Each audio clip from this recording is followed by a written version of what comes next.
Hello রূপক, তুমি এক্ষুনি আমার বাড়িতে এসো, এক্ষুনি। আমার বড় বিপদ হয়ে গেছে।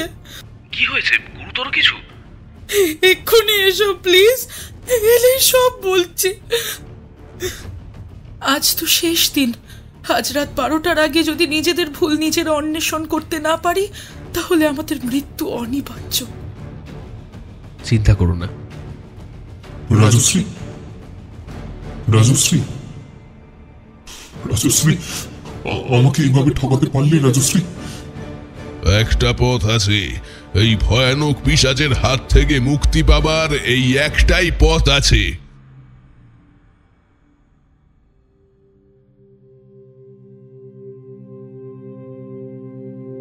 হ্যালো এভরিওয়ান, আমি শ্রীরূপ রয়েছি তোমাদের সঙ্গে, and welcome to my channel scary tales. বিভিন্ন স্বাদের বাংলা অডিও স্টোরি শুনতে এখনই আমার চ্যানেলটা সাবস্ক্রাইব করো। তো কেমন আছো সবাই? আশা করছি সবাই ভালো আছো এবং সবাইকে ভালো রেখেছো। স্কেরি টেলসে আজকে অনেক দিন পরে আবার তোমাদের জন্য একটা 18+ হরর স্টোরি আমি নিয়ে এসেছি। স্কেরি টেলসে আজকে তোমরা শুনবে নিশি তৃষ্ণা। আজকের গল্পটা কিন্তু কঠোরভাবে প্রাপ্তবয়স্কদের জন্য, তাই যারা ছোট লিসনাররা আমাদের চ্যানেলে রয়েছে তারা প্লিজ আজকের গল্পটা স্কিপ করো। তবে আজকের গল্প শুরু করার আগে আমি স্কেরি টেলসের এর আগের গল্পে তোমাদের করা কিছু কমেন্টসে যাচ্ছি। দেবব্রত মল্লিক লিখছে, আমি দেবব্রত মল্লিক বলছি, অনেকদিন পরে তারানাথ তান্ত্রিকের গল্প পেলাম স্কেরি টেলসে। অসাধারণ সুন্দর গল্পটা, খুব ভালো লাগে তারানাথ তান্ত্রিকের গল্প। থ্যাংক ইউ সো মাচ দাদা, thank you scary tales. Mampi Roy লিখছে, দাদা তোমার ভয়েসটা খুব সুন্দর, থ্যাংক ইউ মাম্পি। আয়েশা খাতুন লিখছে, খুব ভালো লাগলো, থ্যাংক ইউ, আমি হাওড়া থেকে শুনছি। ত্রিদীপ দাস লিখছে, গারওয়ান যে করেছে খুব ভালো লাগলো। আক্রম নস্কর লিখছে, দাদা আপনাদের গল্প খুব ভালো লাগে শুনতে, আমি 24 পরগনা বজবজ থেকে শুনছি। বাপি মণ্ডল লিখছে, তোমার নতুন গল্প শোনার জন্য সারা দিন প্রায় 10 বার করে তোমার চ্যানেল সার্চ করি। তোমার গল্প আমার খুব ভালো লাগে, তাই তোমার কাছে আমার অনুরোধ, আমার নাম আর ঠিকানাটা একবার যেন বলো প্লিজ দাদা। আমার নাম বাপি মণ্ডল, আমার বাড়ি কেউবোনা। সৌগত মণ্ডল 5790 লিখছে, খুব ভালো লাগলো তোমার গল্প, তুমি ভালো থেকো, পরিবারের সবাইকে ভালো রেখো, ভগবানের কাছে প্রার্থনা করি। থ্যাংক ইউ তোমাদের সবাইকে এত কমেন্টস করার জন্য। সবার কমেন্টস হয়তো পড়তে পারলাম না, কিন্তু পরের গল্পের ইন্ট্রোতে আবার তোমাদের বাকি কমেন্টস আমি ডেফিনেটলি পড়বো। সো তোমরা কিন্তু কমেন্ট করা বন্ধ করো না। আর আজকের গল্পটা তুমি কোথা থেকে শুনছো সেটা অবশ্যই কিন্তু আমায় কমেন্ট করে জানাও। আমার শুনে খুব ভালো লাগবে যে তোমরা কোথা থেকে আমার গল্প শোনো। তোমরা যদি আমার সঙ্গে পার্সোনালি কথা বলতে চাও বা আমায় ফলো করতে চাও, তাহলে অবশ্যই কিন্তু আমার ইনস্টাগ্রামে চলে এসো। আমার ইনস্টা আইডি ভিডিওর স্ক্রিনে এবং ডেসক্রিপশনের উপরে দিয়ে রেখেছি, সো সেখান থেকে অবশ্যই আমার ইনস্টাগ্রামে কিন্তু ফলো করো। শুরু করছি স্কেরি টেলসের আজকের গল্প, নিশি তৃষ্ণা।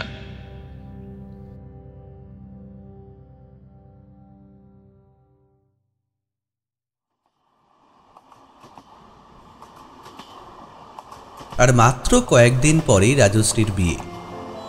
5 বছর ধরে মন প্রাণ দিয়ে সে যাকে ভালোবেসে এসেছে, সেই মনের মানুষকে, নিজের পছন্দের মানুষকে আর কয়েকদিনের মধ্যেই সে সারা জীবনের জন্য নিজের করে পেতে চলেছে। এই আনন্দে তার মন একেবারে উৎফুল্ল। ট্রেনের উইন্ডো সিটে বসে খোলা জানালা থেকে ধেয়ে আসা বাতাস খেতে খেতে প্রেমিকের সাথে কাটিয়ে দেওয়া বিগত 5 বছরের নানান স্মৃতি রোমন্থন হচ্ছিল তার মননে। হঠাৎ কখন যে তার চোখ লেগে গেছে সে বুঝতে পারে। এমন সময় হঠাৎ কে এক বিভৎস ভয়ানক এক পুরুষালী ও পৈশাচিক কণ্ঠে তাকে ডাকছে, রাজশ্রী, রাজশ্রী।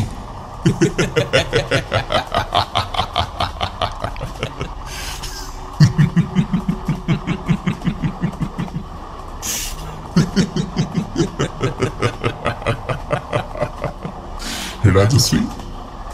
এমন ভয়াবহ ডাকে হঠাৎ ঘুমটা ভেঙে রাজশ্রী নড়ে চড়ে বসল। এমনভাবে কে তাকে ডাকল? সত্যিই ডাকলো কেউ, নাকি সে স্বপ্ন দেখল?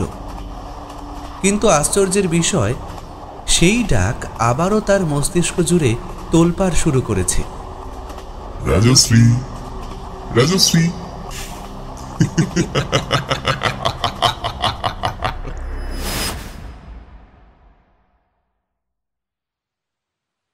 আর মাত্র একটা সপ্তাহ পরেই রাজশ্রীর বিয়ে। তাই কর্মসংস্থান থেকে পাকাপাকিভাবে 1 মাসের জন্য ছুটি নিয়েই কলের কলকাতা ছেড়ে আজ সন্ধেতেই রাজশ্রী গ্রামের বাড়িতে ফিরেছে। শীতলপুর গ্রামের হালদার পরিবারের একটি মাত্র মেয়ে রাজশ্রী। সেই ছোট থেকেই সে শহরের বুকে পড়ে রয়েছে। আগে ছিল পড়াশোনার খাতিরে, আর এখন আছে কাজের সূত্রে। যদিও এই বিষয়ে তার যে কোনো রকম আপত্তি বা অনিচ্ছা তা নেই বললেই চলে।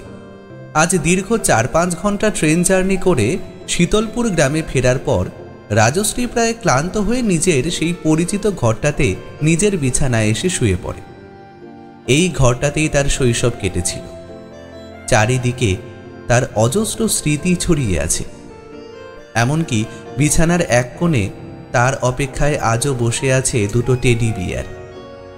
তখন কত আনন্দের সাথে বাবার কাছে বায়না করে রাজশ্রী ওই দুটোকে কিনেছিল, কিন্তু আজ আর তাদের প্রতি তার যেন বিশেষ কোনো ভালোবাসা নেই।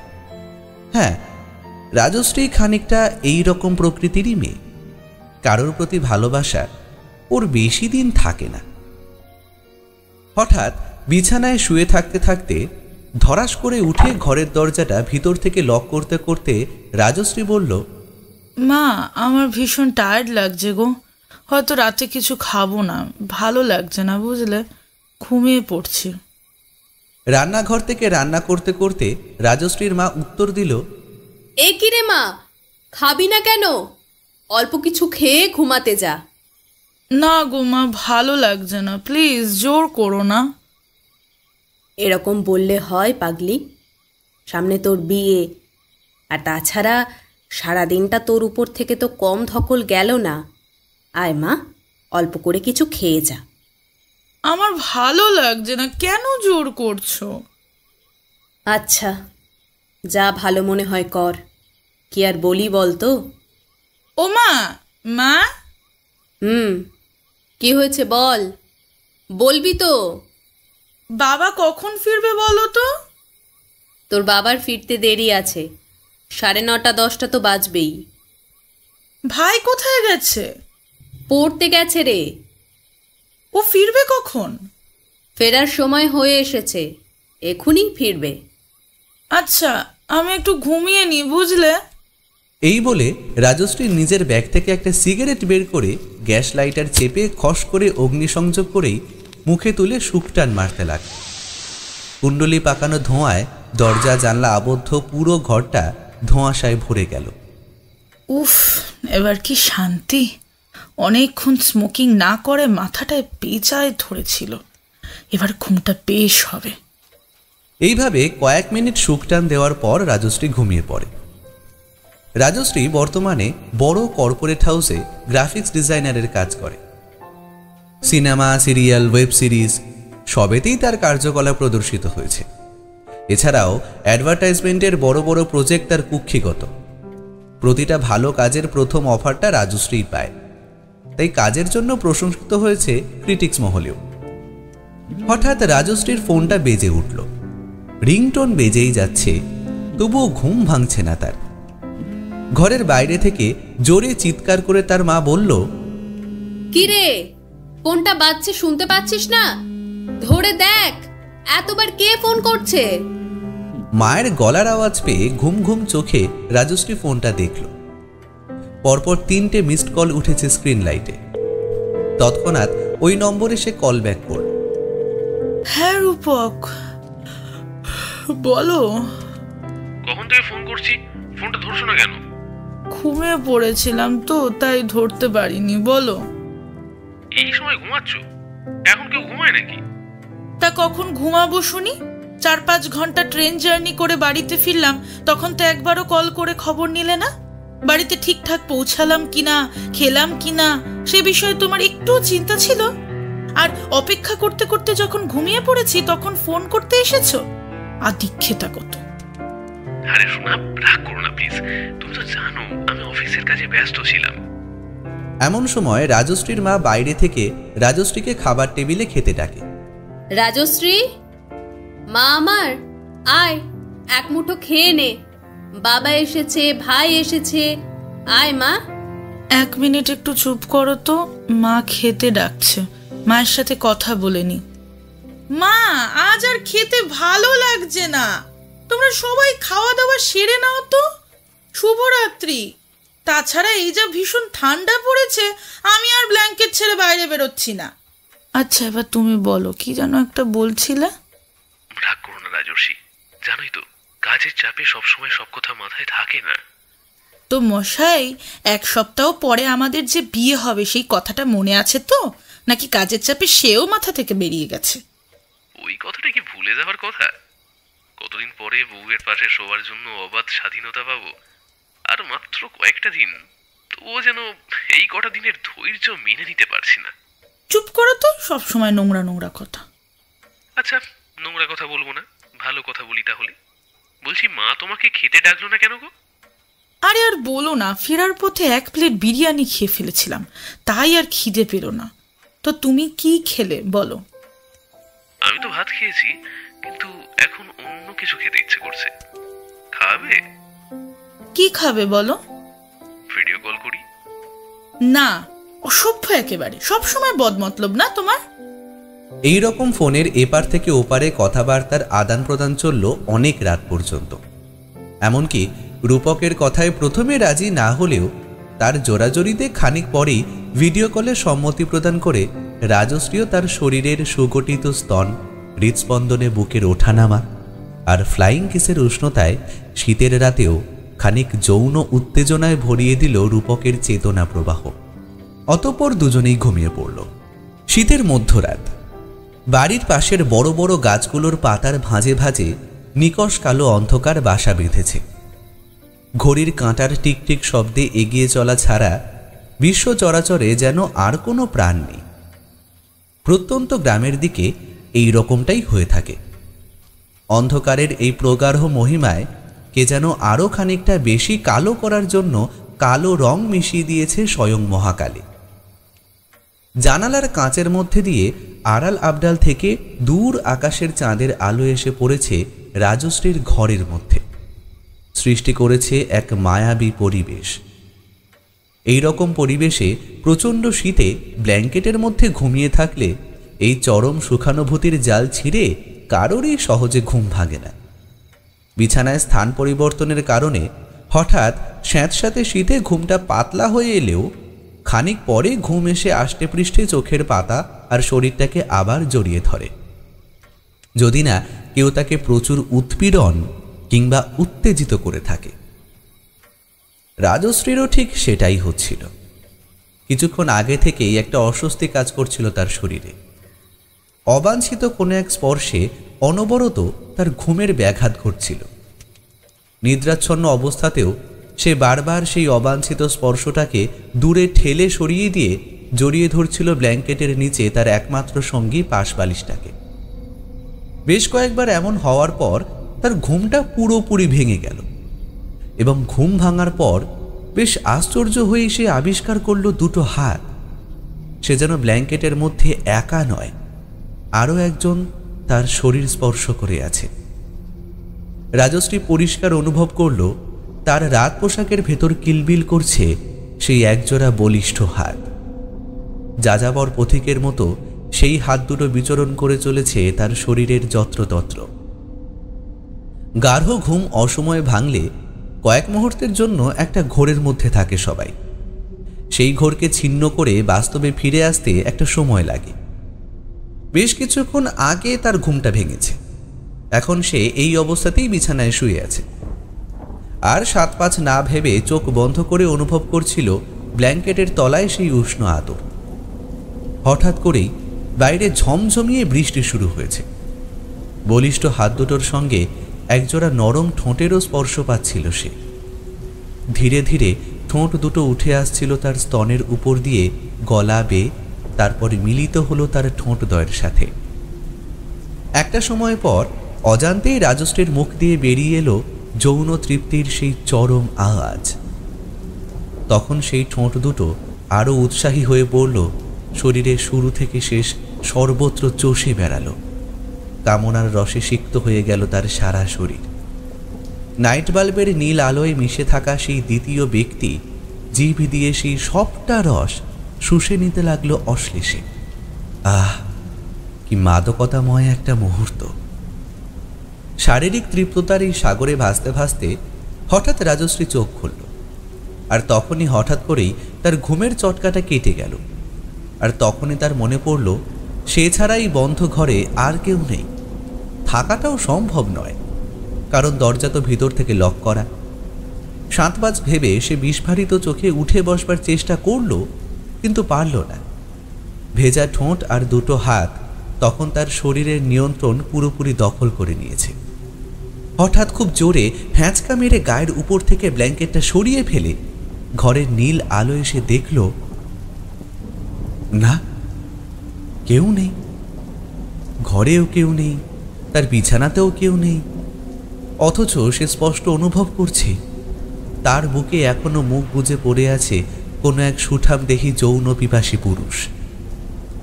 না, এখন আর সেই মাদকতাময় সুখের মুহূর্ত অনুভব করতে পারছে না সে, বরং ভয়ে বিস্ময়ে তার শরীরের লোমগুলো খাড়া হয়ে উঠেছে। সে প্রাণপণে চেষ্টা করছে অশরীরী সেই শয্যাসঙ্গীর হাত থেকে রেহাই পেতে, কিন্তু পারছে না। সে অনুভব করল তার নিম্নাঙ্গের কোমলতা ভেদ করে অদৃশ্য অশরীরী এক পুরুষাঙ্গ চুপিসারে প্রবেশ করল তার ভিতরে। এই প্রচণ্ড শীতেও রাজশ্রী ঘেমে স্নান হয়ে গেছে। তার কিছুক্ষণ পরই জ্ঞান হারিয়ে ফেলল সে। ভোরের বেলায় রাজশ্রী চেতনা ফিরে দেখল বিছানায় চারিদিকে লেগে আছে তার নিম্নাঙ্গ থেকে বেরিয়ে আসা রক্তের ছাপ। সে তৎক্ষণাৎ রূপককে ফোন করল। হ্যালো রূপক, তুমি এক্ষুনি আমার বাড়িতে এসো, এক্ষুনি। আমার বড় বিপদ হয়ে গেছে। কি হয়েছে? গুরুতর কিছু? এক্ষুনি এসো প্লিজ, এলেই সব বলছি। ফোনটা রেখেই ঘরের দরজাটা খুলে মাকে ডাকল সে। ঘুম ঘুম চোখে বিছানা ছেড়ে উঠে এলো তার মা। কি হয়েছে? এত সকালে ডাকাডাকি করছিস কেন? মাকে জড়িয়ে ধরে মায়ের বুকের কাপড়ে মুখ গুঁজে চিৎকার করে কেঁদে উঠল রাজশ্রী। কি হয়েছে তোর? কি হয়েছে বলতো? এই সাত সকালে উঠে কাঁদতে শুরু করলি কেন? আমার কাছে বল, বল তোর কি হয়েছে। কোনো কথার উত্তর না দিয়ে অবিরাম কেঁদেই গেল সে। আমাকে না বললে কি করে বুঝবো কি হয়েছে? রূপকের সাথে ঝগড়া করেছিস নাকি নাকি মাসিকের জন্য পেট ব্যথা করছে? কি হয়েছে বল। আমার সর্বনাশ হয়ে গেছে মা, আমার সর্বনাশ হয়ে গেছে। রাজশ্রী চোখের জল মুছে নিয়ে গতকাল রাতের সেই অলৌকিক ঘটনার কথা তার মাকে বলে। সবটা শোনার পর তার মা সবিষয়ে দুটো চোখ বিস্ফারিত করে বলে, এসব এসব কি বলছিস রে মা? এমনটা আবার হয় নাকি? হ্যাঁ মা, ঠিক বলছি। যা বলেছি আমার সাথে গতকাল রাতে তেমনটাই ঘটেছে, কিন্তু দরজা জানলা তো সব বন্ধ ছিল। এমনটা কিভাবে হলো মা? সেটাই তো বলছি, আমার মনে হয় কোথাও ভুল হচ্ছে তোর।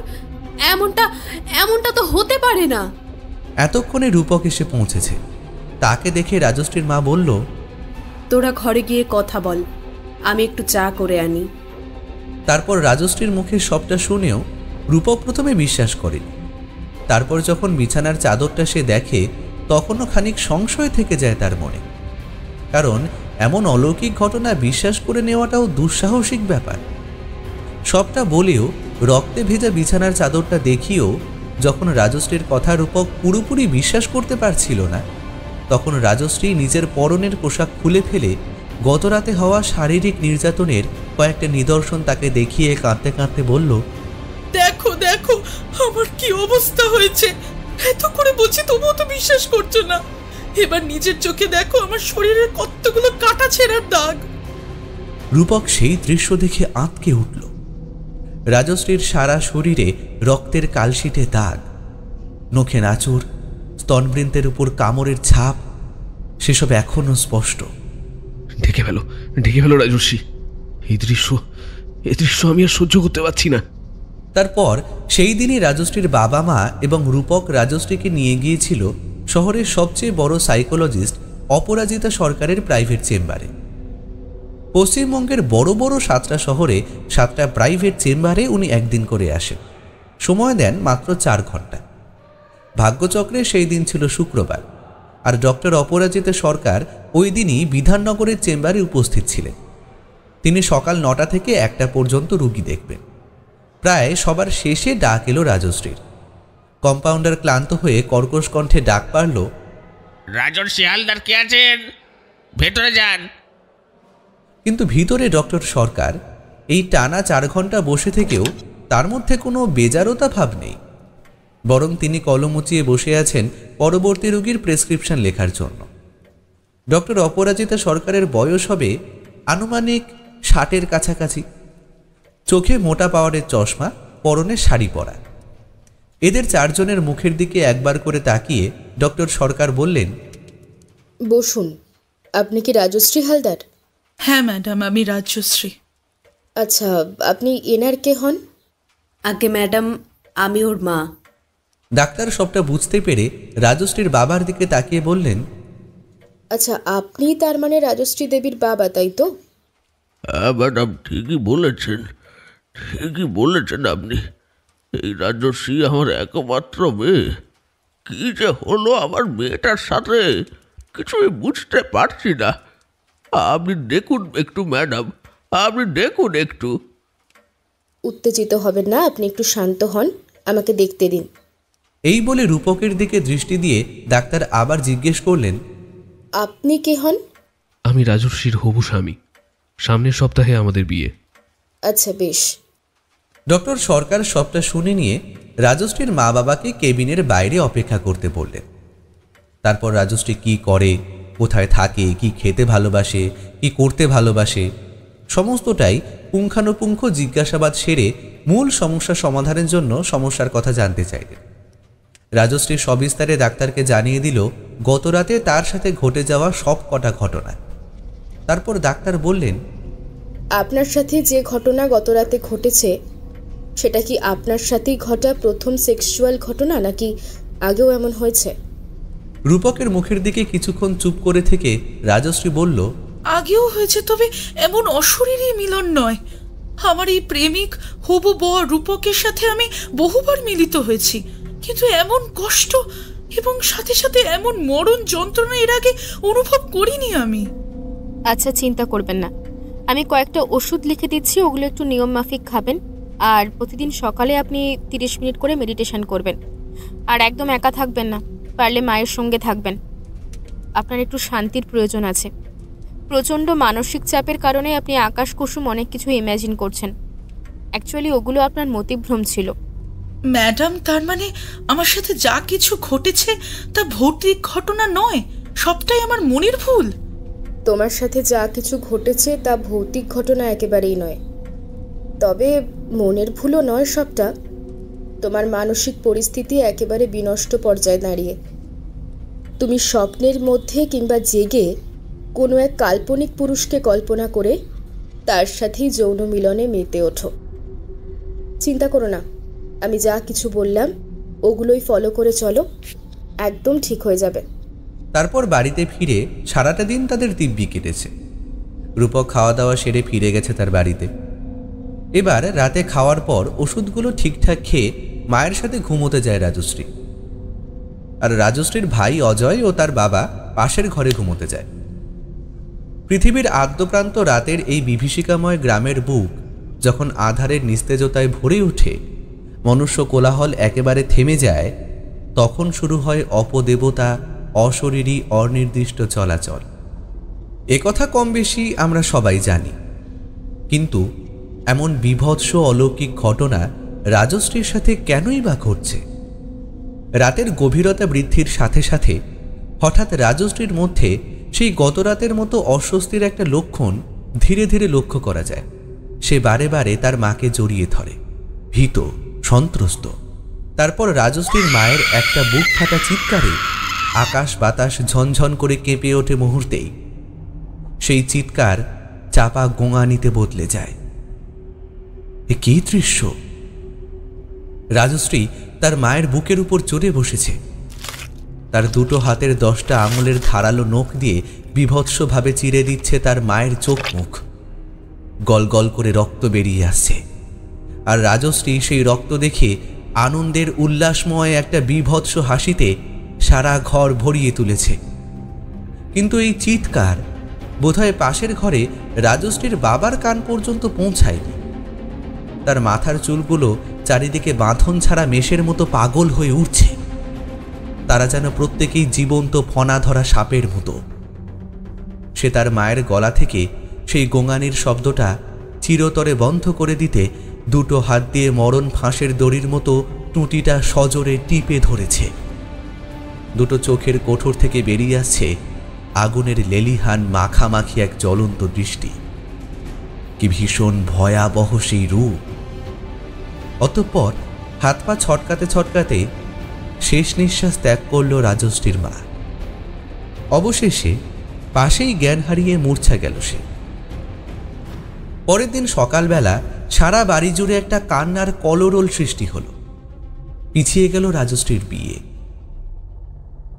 পরবর্তী 12-13টা দিন রাজশ্রী চোখের জল ফেলে কাটিয়েছে, আর রাতে শিকার হয়েছে সেক্সুয়াল হ্যারাসমেন্টের। তার গৌরবর্ণ সুশ্রী চেহারা, সুবিলোল সুগঠিত নারী মূর্তি এই কদিনে যেন প্রায় কঙ্কালসার অস্থি বিশেষে পরিণত হয়েছে। খাওয়া ঘুম উড়ে গেছে। চেহারার এই অধঃপতন দেখলে অনুমান করা যায় সে খুব বেশি হলে আর মাত্র কয়েকটা মাস হয়তো জীবিত থাকবে।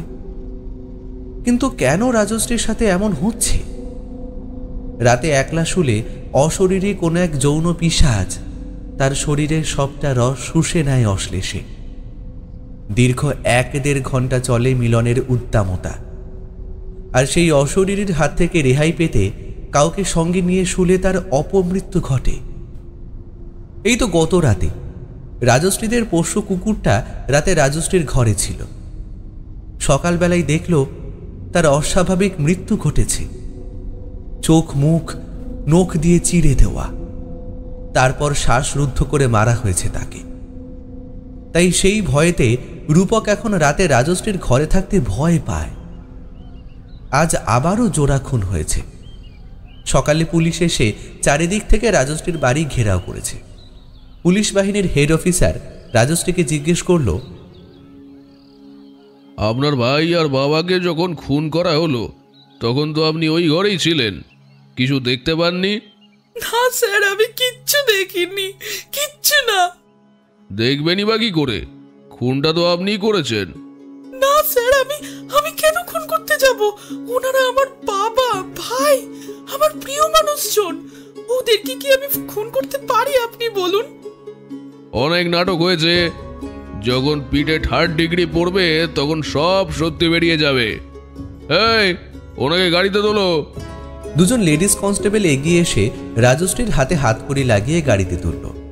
রূপক বলল, না স্যার, ওকে নিয়ে যাবেন না। আপনাদের কোথাও একটা ভুল হচ্ছে। কেউ কি নিজের মা বাবা ভাইকে খুন করতে পারে? ওসব শুকনো কথায় তো চিড়ে ভিজবে না। আইনের কাজ সন্দেহভাজনকে গ্রেফতার করা। উনি যদি নির্দোষ হয়ে থাকেন তাহলে কোর্টে নিজেকে নির্দোষ বলে প্রমাণ করুন। এখন এসব কথা বলে কোনো লাভ নেই। তার কথার কোনো আমল না দিয়ে গাড়িটা সামনে থেকে হনহন করে এগিয়ে গেল। রূপক রাজশ্রীকে অনেক ভালোবাসে, তার জন্য সে সব করতে পারে। কিন্তু এমন পরিস্থিতিতে কি করা উচিত কিছুতেই তার মাথায় আসছে না। রাজশ্রীকে সে চেনে কলকাতা আর্ট কলেজে পড়ার সময় থেকে। রাজশ্রী তো এমনটা নয় যে ও কাউকে খুন করতে পারে, তাও আবার নিজের বাড়ির লোকজনকে। কিন্তু পরপর 3টে মানুষ এবং একটি কুকুরের খুন ওর ঘরে ওর বিছানাতেই হয়েছে। এসব ভেবে রূপকের সবটা চিন্তা ভাবনা কেমন যেন গুলিয়ে আসছে। কিছুতেই মিলছে না তার সব হিসেব। তারপর, উকিলবাবু, আপনার 2টি পায়ে পড়ি, যে কোনো মূল্যে আমাকে এই জামিনটা করিয়ে দিন। চশমা উঁচু করে রাজশ্রীর আধার কার্ডের জেরক্সটা উকিলবাবু দেখল। এই মহিলা কি এখন পুলিশ হেফাজতে? হ্যাঁ, ওনার ফ্যামিলির অস্বাভাবিক মৃত্যুর পিছনে ওনাকে দায়ী মনে করে আজ সকালেই আমরা ওনাকে গ্রেফতার করেছি। জামিন হয়ে যাবে, তবে একটু খরচ সাপেক্ষ ব্যাপার। যা খরচ হবে আমি দেব, আপনি শুধু জামিনটা করিয়ে দিন। এইভাবে সারাটা দিন কোর্টের চক্কর কেটে সন্ধ্যাবেলায় জামিন পেপার থানায় জমা দিয়ে রাজশ্রীকে থানা থেকে রূপক বের করে নিয়ে আসে। রাজর্ষি চলো, আমরা আজ এক তান্ত্রিক বাবার কাছে যাব। একমাত্র উনিই আছেন যিনি আমাদের এই বিপদের হাত থেকে মুক্তি দিতে পারেন। রূপক, আমার খুব ভয় করছে, আমরা সবাই হয়তো মারা যাব, তাই না? ভয় পেও না, এসব কিচ্ছু হবে না। আমি তো আছি, আমি থাকতে তোমার কিচ্ছু হতে দেব না। রূপকের মোটর বাইকের পিছনে রূপককে শক্ত করে জাপটে ধরে বসে আছে রাজশ্রী। থানার দিকের মেন রোড ছেড়ে অন্ধকারে বুক চিরে দ্রুত গতিতে গাড়িটা এগিয়ে যেতে থাকলো প্রত্যন্ত গ্রামের দিকের ওই রাস্তাটায়। রাস্তায় অটোরিকশার বেশ গোলযোগ, আওয়াজে কান মাথায় যায় যায় অবস্থা। রূপক বলল, রাজর্ষি কি এত চিন্তা করছো? বলছি তো কিছু হবে না। সেদিনের সেই রাত থেকে আজ পর্যন্ত তোমার সাথে যা যা কিছু ঘটেছে তুমি সবিস্তারে ওই তান্ত্রিককে জানাবে। উনি মস্ত বড় তন্ত্র সাধক, সারা বাংলা জুড়েই উনি বিখ্যাত। এইসব ছোটখাটো কেস ওনার বাঁ হাতের খেল। রূপক, আমার ভীষণ ভয় করছে। কি হবে তাহলে বলো তো? আমি আদৌ শেষমেশে তোমার সঙ্গে ঘর করতে পারবো তো, নাকি আমাকেও মরতে হবে? সব ঠিক হয়ে যাবে, চিন্তা করো না। এসব কথা বলতে বলতে এতক্ষণে তারা এসে পৌঁছেছে ত্রিকালদর্শী সিদ্ধপুরুষ কালীতান্ত্রিকের তন্ত্রটেরায়। জটাজুটোধারী, যার শরীর ছাইভস্য মাখা, শীর্ণ জীর্ণ জরা ব্যাধিমুক্ত। তিনি ধ্যানমগ্ন অবস্থাতেও যেন সবটা দেখতে পান। গম্ভীর কণ্ঠে বললেন তিনি, বাইরে দাঁড়িয়ে কেন? আয় ভেতরে আয়। ভয় ভয় বুকে রূপক ও রাজশ্রী দুজনে ভিতরে প্রবেশ করল। চারিদিকে জনবসতি শূন্য একটা ঘেরাটো বনের মধ্যে পতিত হয়ে পড়ে থাকা ভাঙা কালী মন্দিরের একটা অংশে কালীতান্ত্রিক তন্ত্র সাধনা করেন। দিনের বেলা উনি যেন আকাশের নক্ষত্রের মতো মিলিয়ে যান, কেউই তাকে দেখতে পান না। কিন্তু রাত হলেই তাকে উজ্জ্বল তারার মতো বহু দূর থেকেও অনুভব করা যায়। তার বিড়বিড় করে উচ্চারিত মন্ত্রপাঠ মাঝে মধ্যে মহাশূন্যের ওঙ্কার ধ্বনির মতো বহু দূর থেকেও শোনা যায়। আজ আকাশে কৃষ্ণপক্ষের ক্ষয়িত চাঁদ, আর চারিদিকের ঝোপঝাড়ে বাতাসের ঘর্ষণজনিত শব্দ, সাথে ঝিঝির তিনতিরি চিৎকার, সব মিলিয়ে যেন এক অলৌকিক অশরীরী সাংকেতিক পরিবেশ রচনা করেছে। এই মোহময় পরিবেশে নিজেদের অমেয় ভয় বিনাশের জন্য বয়ার্ত ও বিনয়ী কণ্ঠে রূপক বলে ওঠে, রক্ষা করুন গুরুদেব, আমাদের রক্ষা করুন।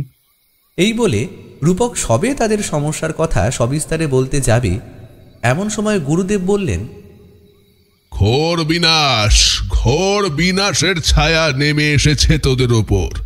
তার হাত থেকে তোরা সহজে কেউ রেহাই পাবি না। যাবি, তোরা সবাই রসাতলে যাবি। কার হাত থেকে রেহাই পাবো না বাবা? সে কে, আর কেনই বা আমাদের পিছনে পড়ে আছে? আপনি আমাদের রক্ষা করুন বাবা, রক্ষা করুন আমাদের। যৌন পিশাচ, সে যে যৌন পিশাচ। তার কার্যকলাপে তাকে বাধা দান যে করবে তাকেই মরতে হবে। রেহাই পাবি না তোরা, কারোর রেহাই নেই। কিন্তু বাবা, এই যৌন পিশাচটাকে কেনই বা এর আগমন? পিশাচ বলতে অশরীরী কোনো আত্মা বা ঈশ্বর প্রদত্ত কোনো অলৌকিক ক্ষমতা বা পশু পাখি বা অন্য কোনো প্রাণীর আত্মাকে বোঝায়। সে যে কারোর ক্ষতি সাধন করতে পারে।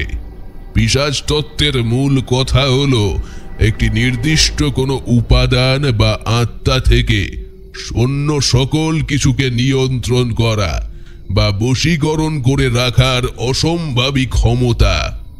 বড় বড় কালা জাদুর সাধকেরা এই পিশাচ তত্ত্বের অপব্যবহার করে থাকেন। এর সাথে পরশ্রীকাতরতা এবং ঘৃণা জড়িত। মূলত এই দুই কারণেই এই বিদ্যাকে ব্যবহার করা হয়।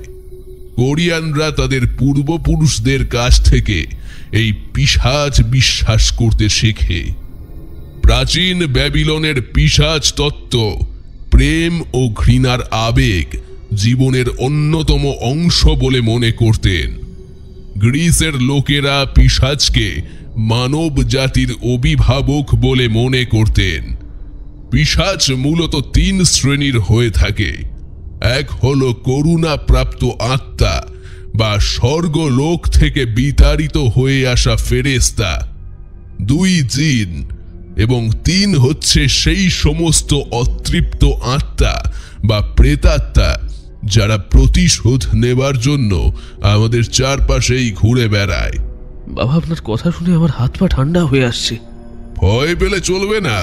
যে অনিষ্ট কর্মের সাথে তোরা জড়িত হয়েছিস তাতে আবার ভয় পেলে চলে? শোন বাছা, পিশাচদের ক্ষেত্রে যে বিশ্বাস সবখানে দেখা যায় তা হচ্ছে যে রাতের বেলা তারা কবর থেকে মানুষের নাড়ি ভুঁড়ি বের করে খায়। তারা মানুষ এবং অন্যান্য জীবকে বশীভূত করার ক্ষমতা রাখে। কিন্তু শুধুই কি তাই? তারা চাইলে সব কিছু করতে পারে। কিন্তু বাবা, আমরা এই ভয়ঙ্কর যৌন পিশাচের হাত থেকে কিভাবে মুক্তি পাবো? একটা পথ আছে। এই ভয়ানক পিশাচের হাত থেকে মুক্তি পাবার এই একটাই পথ আছে। কি পথ বাবা? আমাদের কি করতে হবে বলুন। বিশেষ কিছু না, তোরা শুধুমাত্র অতীত জীবনকে স্মৃতিচারণ করে দেখবি যে তোদের কোনো ভুলে কারোর মস্ত বড় কোনো ক্ষতি সাধন হয়েছে কিনা। বোধহয় অবশ্যই এমন কিছু হয়েছে, তাই তার প্রতিশোধ নেবার জন্য এই যৌন পিশাচের উদ্ভব ঘটেছে। তবে সেই অতীত ঘটনা মনে পড়লেই আমার কাছে চলে আসবি। আর হ্যাঁ, যদি মনে করতে না পারিস তাহলে দুজনেই কিন্তু তোরা মরবি। তোদের হাতে 2 দিন মাত্র সময় আছে। আগামী পরশু আকাশ জুড়ে অমাবস্যা নামবে। তার আগেই আমাকে এসে বলবি তোদের সেই ভুলে যাওয়া ভুলের বৃত্তান্ত। এখন যা, আর শোন, এই তাবিজ দুটো দুজনের কণ্ঠে ধারণ করে নে, তারপর নির্ভয় বাড়ি যা। তোমরা শুনছো স্কেরি টেলসের আজকের গল্প নিশি তৃষ্ণা। আজকের গল্পটা এতদূর যদি তোমাদের ভালো লেগে থাকে তাহলে অবশ্যই কিন্তু ভিডিওটাকে একটা লাইক করে দাও। আর স্কেরি টেলসে যদি তুমি নতুন হয়ে থাকো, মানে প্রথমবার স্কেরি টেলসের গল্প তুমি শুনছো, তাহলে অবশ্যই কিন্তু স্কেরি টেলসকে এক্ষুনি সাবস্ক্রাইব করো। আজকের গল্প থেকে তোমাদের জন্য প্রশ্ন, আজকের গল্পে কে মৃত্যুর পর পিশাচে পরিণত হয়ে রাজর্ষির উপর অত্যাচার চালাচ্ছিল? তোমরা কমেন্ট করে আমাকে সঠিক উত্তর জানাও।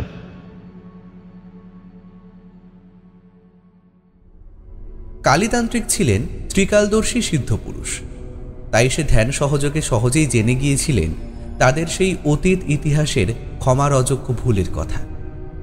কিন্তু তাদের নিজের ভুল তারা নিজ মুখে স্বীকার করলেই তবেই এই পাপ থেকে তারা মুক্তি পাবে। তাই কালীতান্ত্রিক তাদের পাপ অন্বেষণের আজ্ঞা দিয়ে বাড়িতে ফিরে যেতে বললেন। কালীতান্ত্রিকের কথা মতো তাবিজ দুটো কণ্ঠে ধারণ করে দুজনে সেই রাতে বাড়িতে ফিরে এলো এবং তখন থেকে মনে করতে লাগলো তাদের পুরনো সেই দিনের কথা। কিন্তু কিছুতেই মনে আসছে না। দুজনে কেউই মনে করতে পারছে না তাদের কোন ভুলের জন্যই বা এমন যৌন পিশাচের আবির্ভাব হয়েছে। সেদিন রাতে রাজশ্রী রূপকদের বাড়িতে রূপকের কাছে থেকে গেছে। রূপকের বাড়ির কাজের মাসি আগে থেকে রান্নাবান্না সেরেই রেখেছিল। কি গো ছোট বাবু, এত দেরি করে ফিরলেন যে? আর বলো না মান্য মাসি, আসলে একটু ঝামেলায় পড়ে গেছিলাম। তুমি একটু তাড়াতাড়ি আমাদের দুজনের জন্য জল খাবারের ব্যবস্থা করো তো, প্লিজ একটু তাড়াতাড়ি করো। আজ তোমার সঙ্গে নতুন বৌমনি এসে নাকি গো? হ্যাঁ, এই তো। ও মা গো, বৌমনি, তোমার শরীর তো একেবারে খারাপ হয়ে গেছে গো। কি অবস্থা, তোমাকে আবার ভূতে পেল নাকি? কথাটা শুনে রেগে গিয়ে চিৎকার করে রূপক বলল, মান্য মাসি, কি সব বলছো বলো তো? যাও গিয়ে নিজের কাজ করো। মাথা হেঁট করে সরে গিয়ে মান্যতা খাবার টেবিলে দুজনের জন্য খাবার সাজিয়ে দিতে দিতে বলল, শহর থেকে বড়বাবু টেলিফোন করেছিলেন। ওনারা 2 লোকে তোমারে সাবধানে থাকতে কইছেন। বৌমনির বাবা মা ভাইয়ের অস্বাভাবিক মৃত্যুতে তোমার বাবা মা তোমাদের দুজনের জন্য ভয় ভয় আছেন। মান্যতার কথায় কোনো উত্তর না দিয়েই মাথা হেঁট করে খাবার টেবিলে গিয়ে দুজনে খেতে বসল। রূপকের জন্ম উত্তর কলকাতার বিধাননগরে। শীতলপুর গ্রামের পাশে উজানিনগরে তাদের এই বাড়িটা পুরনো ঠাকুরদাকালে ভিটে। তার বাবা মা প্রেম করে বিয়ে করায় একমাত্র ছেলের এই রকম বিয়েকে প্রশ্রয় না দিয়ে বাড়ি থেকে তাড়িয়ে দিয়েছিলেন রূপকের ঠাকুরদা দিনচরণ। তারপর থেকে এই বাড়িতে ফিরে আসেনি তার বাবা মা। কিন্তু শহরে পড়াশোনার পাঠ শেষে রূপক চাকরি পেল আবার এই উজানিনগর গ্রামে। পোস্ট অফিসের অফিসার হয়ে ঘরের মানুষ ঘরে ফিরে এলো। ভগবানের কি লীলা, সেই ঘুরে ফিরে দিনচরণ বাবুর বংশপ্রদীপ ফিরে এলো তারই ভিটেতে। এতক্ষণে খাওয়া শেষ করে হাত মুখ ধুয়ে দুজনে বিছানায় জেগে বসে আছে আর মনে করার চেষ্টা করছে অতীতের সেই ইতিহাস। আচ্ছা, মানুষের তো কত কথাই মনে থাকে, কিন্তু মানুষ তার নিজের পাপের কথাগুলো, নিজের ভুলগুলোকে এত সহজে ভুলে যায় কেন? কালীতান্ত্রিক ঠিকই বলেছেন, নিজের পাপ থেকে তখনই মুক্তি পাওয়া যাবে যখন নিজেই নিজের পাপ কাজটাকে নিজেই পাপ বলে চিহ্নিত করতে পারবে। তাই তারা দুজনে নিজেদের পাপ অন্বেষণের কাজে লেগে পড়ল। ভাবতে ভাবতে অতঃপর একে অপরকে জড়িয়ে ধরে ঘুমিয়ে পড়ে। বোধহয় আজ আর কোনো অলৌকিক ঘটনা ঘটবে না, কারণ তাদের সঙ্গে কালীতান্ত্রিকের সিদ্ধ তাবিজ আছে যে। এবং হলোও তাই। কোনো অলৌকিক সংঘাত ছাড়াই খুব সুস্থ স্বাভাবিকভাবে একটা নতুন সকাল অবতীর্ণ হল। এক মুহূর্তের জন্য মনে হচ্ছিল কোনো সমস্যা নেই, কোনো জটিলতা নেই, কোনো মানুষের মৃত্যু নেই। সত্যি যেন বাড়িতে একটা বিবাহের মরশুম। এই স্নিগ্ধতার সাথে সাথে কেটে গেল আরও একটা দিন। কিন্তু হঠাৎ করেই দুজনের মাথায় চিন্তা জমা হলো। রাজশ্রী বলল, আজ তো শেষ দিন। আজ রাত 12টার আগে যদি নিজেদের ভুল নিজেরা অন্বেষণ করতে না পারি, তাহলে আমাদের মৃত্যু অনিবার্য। চিন্তা করো না, যদি কোনো পাপ কাজ করে থাকি আমি, তাহলে তা ঠিক আমার মনে পড়বে। সারাদিন নাওয়া খাওয়া বাদ দিয়ে দুজনে ভাবল, কিন্তু কিছুতেই কিছু মনে করতে পারল না। একটা সময় পর দুজনের মনে হলো গুরুদেবের কাছে গিয়ে বলে, আমাদের কোনো ভুলের ইতিহাস নেই, আমরা দুজনেই নির্দোষ। কিন্তু দুজন পরক্ষণে আবার ভাবল, ত্রিকালদর্শী সিদ্ধ পুরুষ কালীতান্ত্রিক বলেছেন যখন, তখন অবশ্যই কোনো না কোনো ভুল আমরা অবশ্যই করেছি। আরও খানিকটা ভেবে দেখতে হবে। এমন সময় নিজের মনটাকে একটু চাপমুক্ত করতে রাজশ্রী ফোনের ইন্টারনাল স্টোরেজে সেভ করে রাখা মিউজিক ফাইল থেকে কয়েকটা গান চালিয়ে দিল। তারপর ঘটল কাহিনীর প্লট পরিবর্তনের মতো বিস্ময়কর একটি ঘটনা। তার মোবাইলে বেজে উঠল বহু যুগ আগে রাজশ্রীর অজান্তেই সেভ হয়ে যাওয়া একটা কল রেকর্ডিং। সেখানে স্পষ্ট শোনা যাচ্ছে, রাজশ্রী, এই আমি তো তোমাকে খুব মিস করছি জানো। তোমাকে ছাড়া আমার একদম ভাল লাগছে না। সেই কবে কলেজের ছুটিতে তুমি বাড়িতে গেছো? তুমি কবে আসবে বলো তো? আমার খুব মন খারাপ করছে তোমার জন্য। আগামীকাল আমি হোস্টেলে ফিরবো, কিন্তু তুমি এত মন খারাপ করো না। আর মন খারাপ করো না। আমি ক্যানভাসে একটু মন বসাতে পারছি না, একটা ছবি আঁকতে পারছি না। তুমি ছাড়া না আমার যেন সবকিছু কেমন গুলিয়ে যায়। আমার পাগলটা আমাকে ছেড়ে একেবারে অন্ধ যে। চিন্তা করো না, আগামীকাল ফিরে আসছি। আচ্ছা, সাবধানে ফিরো। হ্যাঁ সোনা, সাবধানে ফিরবো। তাছাড়া তুমি যতদিন আমার জীবনে আছো ততদিন আমার কোনো ক্ষতি হতে পারে না। তুমি কি যে বলো। হ্যাঁ ঠিকই বলেছি তো। যাই হোক, আমার পছন্দের গানটা একবার শোনানো যাবে? অবশ্যই শোনাবো। হ্যাঁ শোনাও। তারপর হঠাৎ করেই রাজশ্রী রেকর্ডিংটা অফ করে দিল। রূপক বলল, কি হলো, বন্ধ করলে কেন? ওটা চালাও না। এসব শুনতে এখন ভালো লাগছে না। কিন্তু রূপক আবার রেকর্ডিংটা প্লে করে দিল। শুরু হলো মায়ায় আচ্ছন্ন পুরুষ কণ্ঠের ভরাট আওয়াজে একটা গান।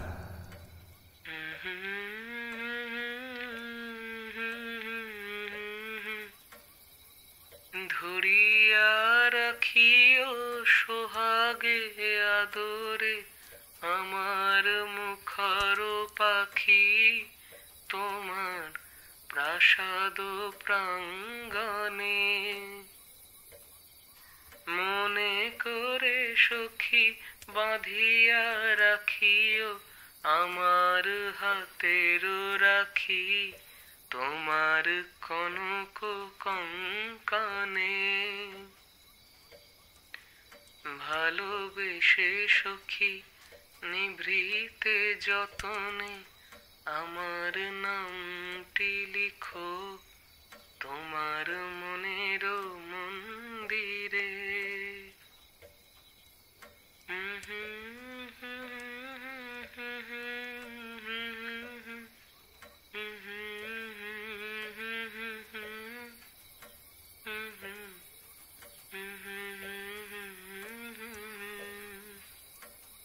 গানটা শেষ হতে না হতেই রূপক বলে উঠল, রাজর্ষি, তোমার মনে পড়েছে সেদিনের কথা?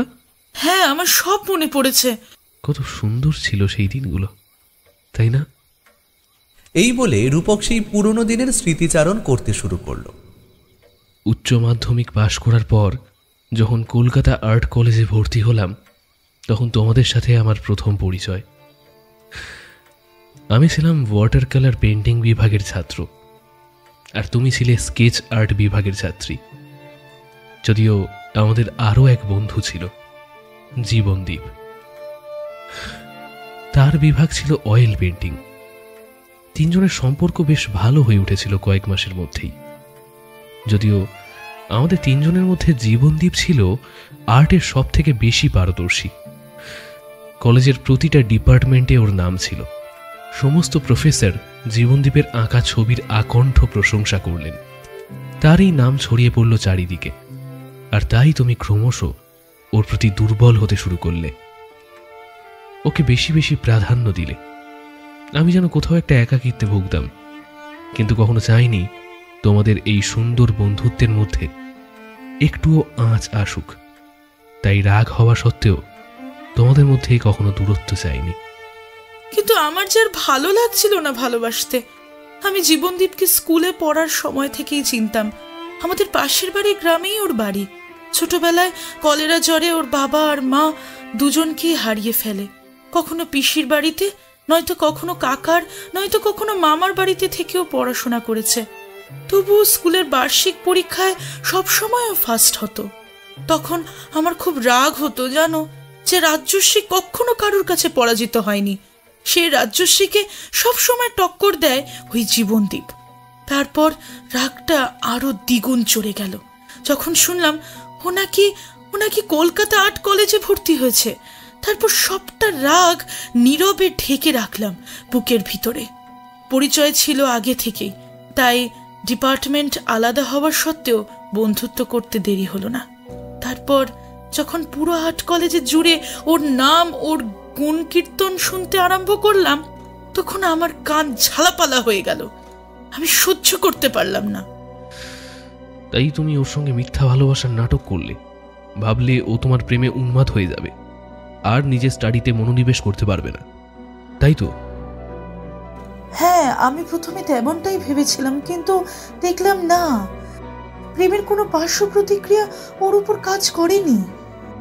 তাই চাল একটু ঘুরিয়ে চাললাম। হ্যাঁ, তারপর ওকে ছেড়ে তুমি আমার সাথে প্রেমের নাটক শুরু করলে, যাতে ও জেলাসি ফিল করতে করতে একসময় শেষ হয়ে যায়। হ্যাঁ, কিন্তু তোমার সাথে নাটক করতে করতে কখন যে তোমাকে সত্যি সত্যি ভালোবেসে ফেললাম আমি বুঝতে পারিনি। আর এটাই ছিল হয়তো আমাদের সবচেয়ে বড় ভুল।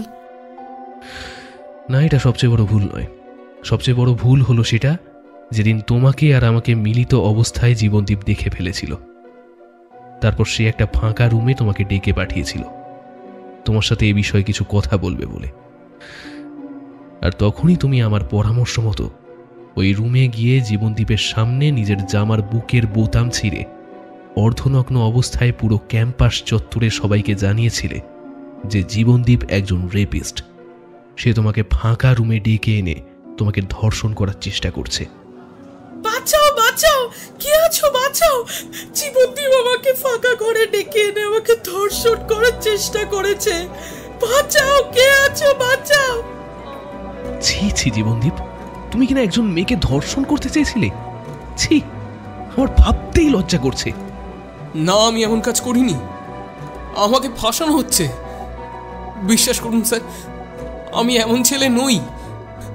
ওই রাজশ্রী আমাকে ফাঁসাচ্ছে স্যার। তারপর পুলিশের গাড়ি এলো, জীবনদীপকে অ্যারেস্ট করে নিয়ে গেল। জানো তো, সেই দিনই আমাদের মস্ত বড় ভুলটা হয়েছিল। তারপর থেকে তার আর কোনো খোঁজ তুমি পেয়েছিলে? না, তারপর থেকে আর কোনো খোঁজ পাইনি আমি তার।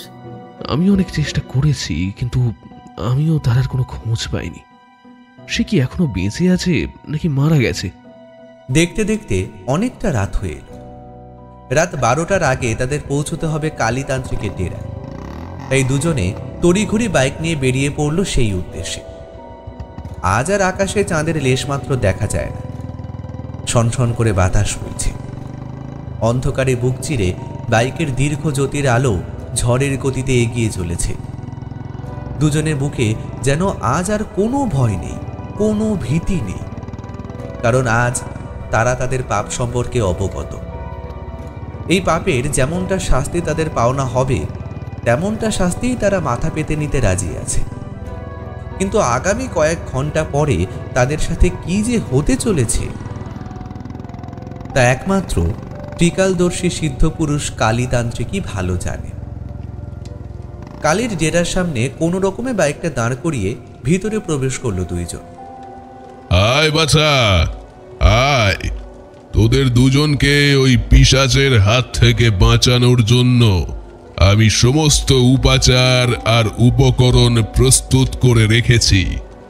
কিন্তু তোরা তোদের সেই পাপ সম্পর্কে অবগত তো?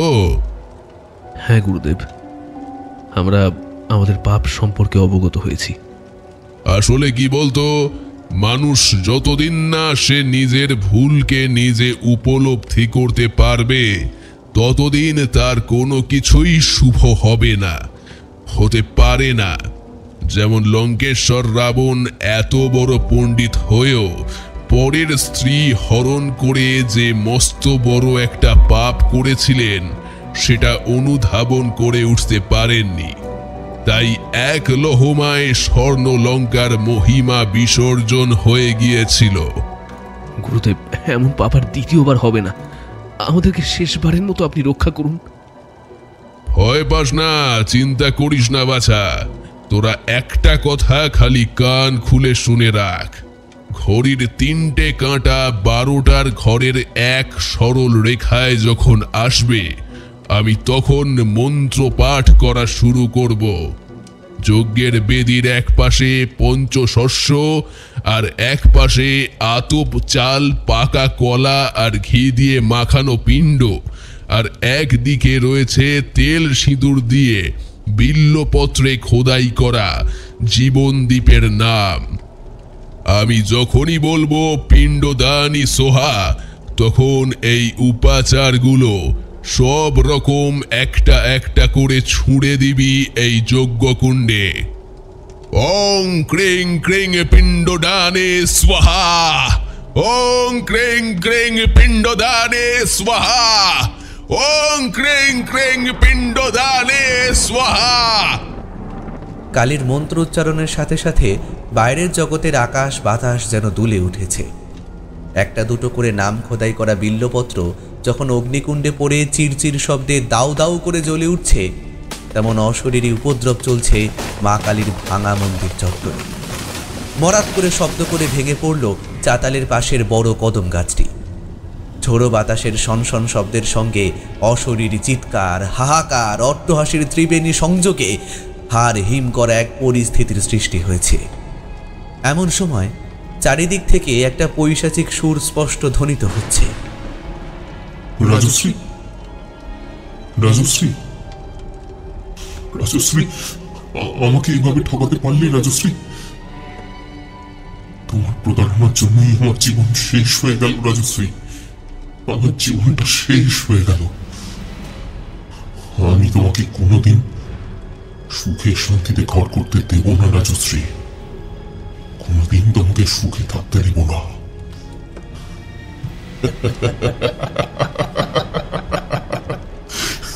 তোমাকে আমি বাঁচতে দেব না রাজশ্রী। তোমাকে আমি সুখে থাকতে দেব না।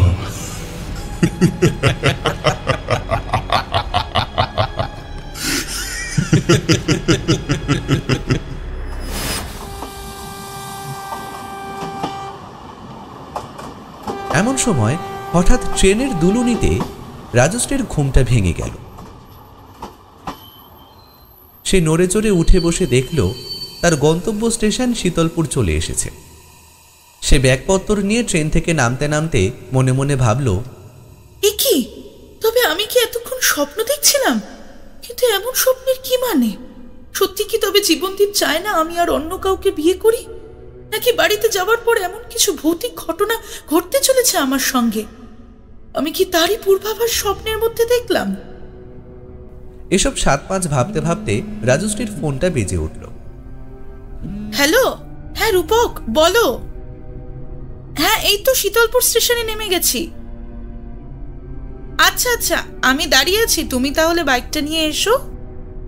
হ্যাঁ, একটু অপেক্ষা করো, আমি এক্ষুনি আসছি। এসব কথাবার্তা হয়ে যাওয়ার পর ফোনটা রাখতেই রাজশ্রী দেখল এই সন্ধ্যা 7টা 7:30টার সময় 3 নম্বর প্ল্যাটফর্মের শীতল অন্ধকার থেকে কেউ একজন তার দিকেই এক দৃষ্টিতে তাকিয়ে আছে। সেই ব্যক্তির চোখ দুটো কেমন যেন অসম্ভব সাদা, তার চোখের যেন পাতা নেই, সে তাকিয়েই আছে অপলক দৃষ্টিতে। এমনটা দেখে রাজশ্রীর খানিক বিরক্ত বোধ হলো। সে চিৎকার করে বলল, কে কে ওখানে? কোনো উত্তর এলো না। রাজশ্রী আবারও বলল, আমার দিকে এইভাবে তাকিয়ে আছো কেন? জিআরপি ডাকবো দেখবে? তবুও সেই লোকটার অপলক দৃষ্টি নিশ্চল, অথচ মুখে কোনো কথা নেই। রাজশ্রী ব্যাগ থেকে টর্চ লাইট বের করে সেদিকে আলো ফেলতেই তার সর্বাঙ্গে কাঁটা দিয়ে উঠল। দেখল সেখানে কেউ নেই। যাকে সে একটু আগে 3 নম্বর প্ল্যাটফর্মে দেখেছে সে এখন তার পাশেই দাঁড়িয়ে আছে। কি অসহ্য পচা গন্ধ তার গায়ে। এ কি, সরে যাও, সরে যাও বলছি। কথাটা বলেই রাজশ্রী মনে মনে ভাবল, এক মুহূর্তের মধ্যে 3 নম্বর প্ল্যাটফর্ম টপকে কিভাবে সেই 1 নম্বর প্ল্যাটফর্মে চলে এলো। তারপর দেখল চোখ মুখ বিকৃত অবস্থায় যেন পচা গলা দেহ নিয়ে লোকটা তার পাশে বসে অন্ধকারের দিকে মুখ ঘুরিয়ে কি যেন সব বিড়বিড় করে বলছে। রাজশ্রীর মনে কেমন যেন একটা খটকা লাগলো। সে আবারও সেই লোকটাকে জিজ্ঞেস করলো, কে তুমি? এই অন্ধকার স্টেশনে একজন মেয়ের ধারে কাছে ঘুরঘুর করছো? কুমতলব আছে নিশ্চয়ই। তৎক্ষণাৎ সেই লোকটা অন্ধকারে ধোঁয়ার মতো মিশে যেতে যেতে ভয়ঙ্করভাবে চিৎকার করে বলল, আমি কোনোদিন কোনো মেয়ের দিকে খারাপ চোখে তাকাইনি। আমাকে ফাঁসানো হয়েছে, আমাকে মরতে বাধ্য করা হয়েছে। ছাড়বো না, আমি কাউকে ছাড়বো না। ওদের সব কটাকে মেরে তবেই তোমার তৃপ্তি হবে।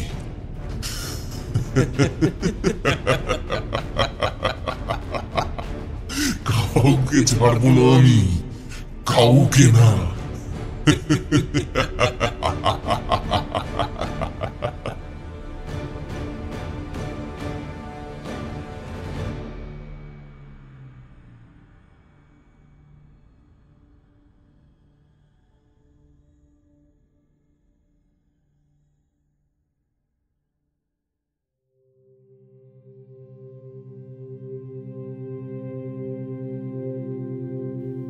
শেষ হলো স্কেটেলসের আজকের গল্প নিশীথ তৃষ্ণা। গল্পটা শেষ পর্যন্ত তোমরা এতদূর যারা শুনলে, তোমরা কে কোথা থেকে আজকের গল্প শুনলে অবশ্যই কিন্তু আমায় কমেন্ট করে জানাও। এছাড়া ভিডিওটাকে একটা লাইক করে সবার সাথে গল্পটা শেয়ার করো। আর স্কেটেলসে যদি নতুন হয়ে থাকো তাহলে অবশ্যই এক্ষুনি আমার চ্যানেলটা সাবস্ক্রাইব করো। আজকের গল্প পাঠে ছিল শুভ, বিভিন্ন চরিত্রে ছিল বর্ণালী, সৃষ্টি, দেবস্মিতা, সৌভিক এবং আমি শ্রীরূপ। সাউন্ড ডিজাইনে ছিল 62 FPS স্টুডিও, পোস্টার ডিজাইন এবং সমগ্র পরিকল্পনা ও পরিচালনায় আমি শ্রীরূপ। তাহলে আজকের মতন এখানেই শেষ করছি। খুব তাড়াতাড়ি আবার নতুন গল্পে দেখা হচ্ছে।